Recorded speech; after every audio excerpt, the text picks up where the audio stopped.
In 2003, CyberConnect 2 released .hack Infinite Generation, a simple tabletop RPG using the classes of the original quadrilogy of games. 21 years later, a new tabletop RPG enters the World War II with updated mechanics and features. This is Regen.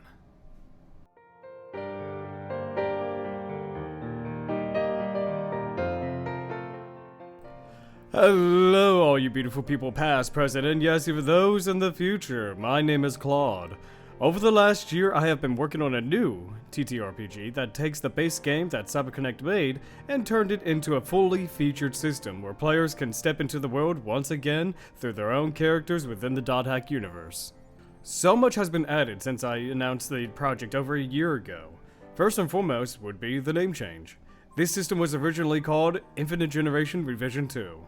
However, as I was making the system, I felt as though a new name would convey a symbolic revitalization of a classic system. Regeneration has many meanings behind it. It is not only an unofficial sequel to the original system, but it also reflects the idea that you could tailor your character to how you want it, to generate an infinite amount of ways to express yourself. We have had many people test out this system so far, and it is with their help that they have made this system much better. We're going to be listening to what these players and a game master has to say about this system through their perspectives. These are people that have various levels of experience with TTRPGs as well as this system, and will give their viewpoints on regeneration. Yes, thank you for taking time out of your day to talk to me about this. I know you've only played a couple of games, but you've been through playing through the system since the essentially the very beginning, like in its early months of this. First and foremost, what kind of background do you have in tabletops? Have you always been a dungeon master, or is this something new to you? I guess collectively I don't have a lot of experience when it comes to playing in tabletop RPGs, but I have spent the majority of my time as dungeon master for the group that I play with. Thank you again for taking time out of your day to answer these questions for me. It's always good to get an idea of what not just system admin experiences, but the player as well. And considering that you are now in 2 regen campaigns, I think you would be the best candidate to share your experience with. I hope to be informative. Yes, I'm sure you will.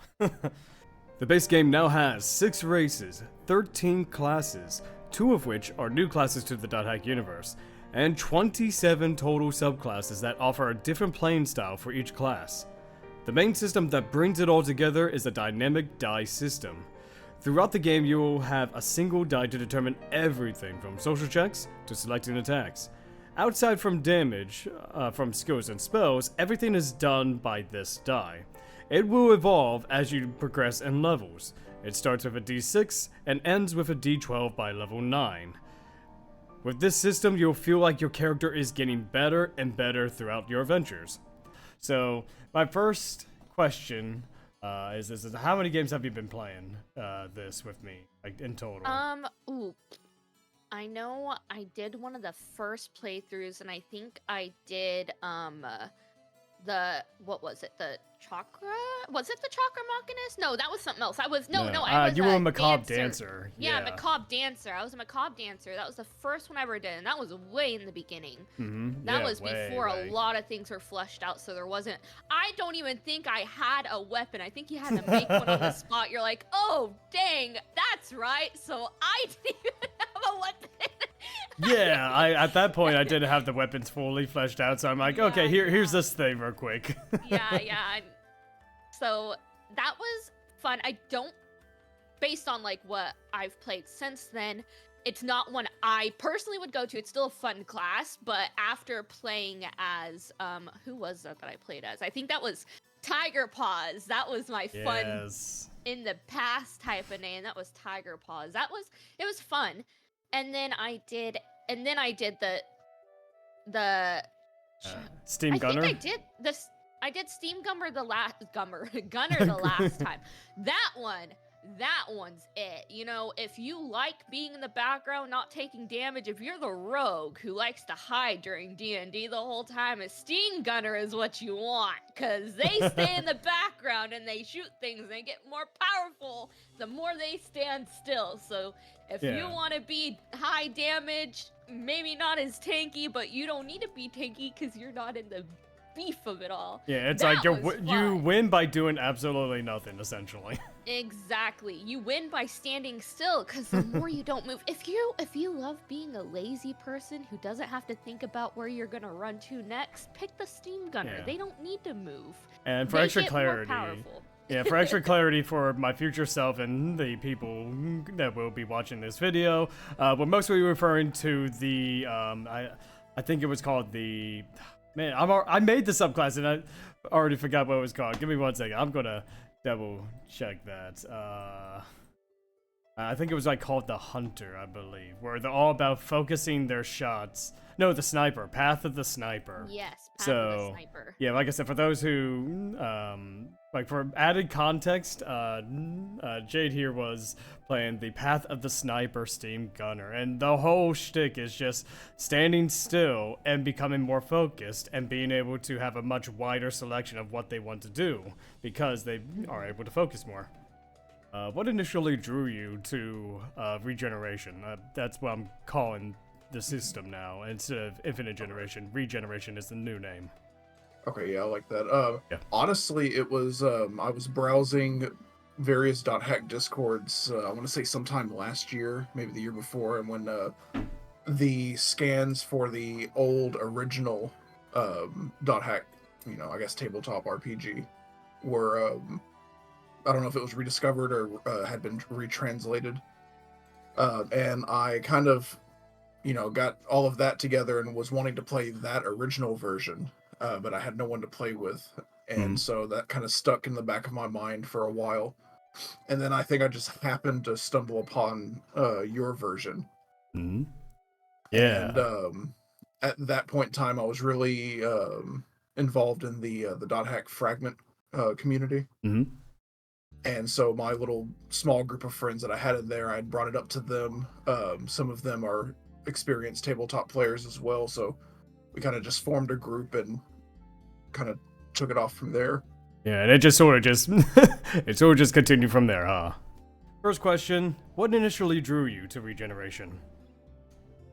What initially drew me to regeneration was I first learned of the as I call it, the R1 to help signify it being different, tabletop RPG, and in looking up about the R1 tabletop RPG, I then read the R2 tabletop RPG, and then after that, what made me want to play it even more was 1, Adept Rogue, and 2, playing as a Grunty.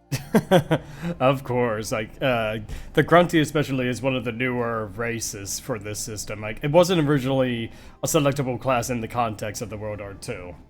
When designing a tabletop RPG, there's going to be some bumps in the road. I'm constantly working on the system, tweaking it, and making sure that things work as intended. One of my players did mention the possibility of going forward having potentially toned down versions of enemy skills that they can use. Okay. As opposed to going back to the carry example, just the full powered carry's explosion. I think what I'm going to do is I'll make a separate document of all the enemy skills and tweak it for the Mirror Mimic in particular. Because, like you said, the carry explosion, that 80 something, oh, but that's a to that's a lot. everyone around them. Yeah. I honestly, that was kind of an accidental, forethought. I wasn't even thinking of the carry because I was looking through all the monsters. Okay, yeah, this skill has 3d4, this skill has 4d8, something. But somehow I overlooked the carry's explosion. So I mean, I love the idea behind it. The player just blowing up and becoming a ghost, but dealing. Yeah, all that HD damage something. around Yeah, them. yeah. That will be. It's not necessarily nerfed per se, but I will make it so that way it doesn't do as much damage for the Mirror Mimic. Yeah. The Hengeki system is not good. I'm going to be honest. Oh yeah, go ahead and be honest. Those are one of the few things that I'm working on, and I did speak with Bigger Mathew about. The intended way it was supposed to is that each side gets one Hangeki to use, and depending if you used it, you were supposed to like give up your turn to be able to use it. So it's not like you could have multiple turns in any given battle, and it was more like a pick and choose, you know? Okay, I get you. Yeah. It just originally it was worded particularly weird, and so the first time we did it, which was what we were understanding from what was written, was like we got that you were supposed to give up your turn to move earlier, but what it had ended up happening with that, plus the idea of Hengekiing a Hengeki, was that it became kind of pointless to Hengeki, because if you Hengeki to stop someone from casting, you were just going to get Hengeki'd back. Yeah. So that person would still cast, and you would just take damage and do ultimately nothing. And it was not particularly the best, and with certain initiative role setups, depending on where you, because that was a big thing with player versus player, was everyone would roll an initiative. If with certain initiative battle setups, it made the system almost impossible to engage with. Yeah, I didn't really take into account Hangeki and a Hangeki, because in my mind, oh yeah, you know, you're just using on any skill. I didn't take into account that you can Hangeki and Hangeki. I think in the next major update, this will be addressed to where you cannot Hangeki and Hangeki. Because, like I said before, the intended way to have it be used is that you give up your turn to interrupt an opponent's play. Now, once per team, you have to really pick and choose. Do you stop the healer, or do you stop a big attack? And some of these very systems actually end up creating some unique memories for the players. Oh, I really loved when we did that one. I think I don't even think you ran this one. I think JD might have ran that one. Oh yeah, that's And right. the one with all player. the vines where we you were a player in that one. Yeah. I think that one was fun. JD, which even gives more like creativity to this, what you could do with this game. That whole like vine room for that last like boss that we did, where you had to like use the vines to attack it because you couldn't get up close enough to get at it. Oh, that was a cool mechanic. Oh yes. Oh, that was, I forget what our purpose in that game was, but I just remember that specifically. Yeah, I remember 'cause that was specifically where cool. we had to, like, the vines had their own HP thresholds, and we had to either reach it or shoot it from afar if we had, like, those options. And so that, like, with this, you can essentially do that. Like, you can set things, like, multiple quote-unquote monsters, multiple things, and just have it set up in an environmental setting as well that works with it. I do love the implication, which is also probably just a game mechanic question. I just remembered it of before you could use your action to either do a spell or like take a potion or something, and now there's the introduction of having that bonus action of you can do this spell or you can give a potion, which you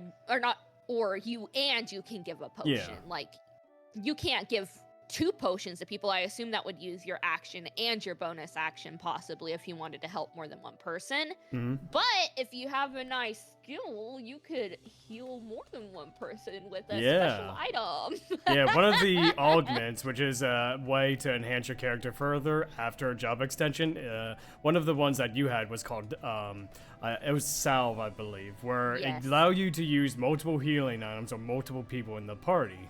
Typically, you can only heal one person at a time using your free action. With this, you could just heal the entire party with whatever items you have. It will eat through your items, but you'll be able to have more survivability with it. Yes, especially if 2 people are literally close to the brink of death, and you're like, well, I could try and heal the healer and hope they get their healing spell, or I can heal this person and just hope that they stay alive long enough. And with the Salve, I was able to heal both party members when I needed to. Like, yeah, it does eat through your items, but like, you're gonna make sure those people stay up, especially when I'm not taking any damage. It's a little necessary that they stay alive so they can keep taking that damage for me. Exactly, and you could still do whatever spell or skill that you wanted to use in that same turn. You could just heal someone and then do your regular turn, you know? And can you share a memorable moment or a session that highlights what you enjoy about playing the system, with either character?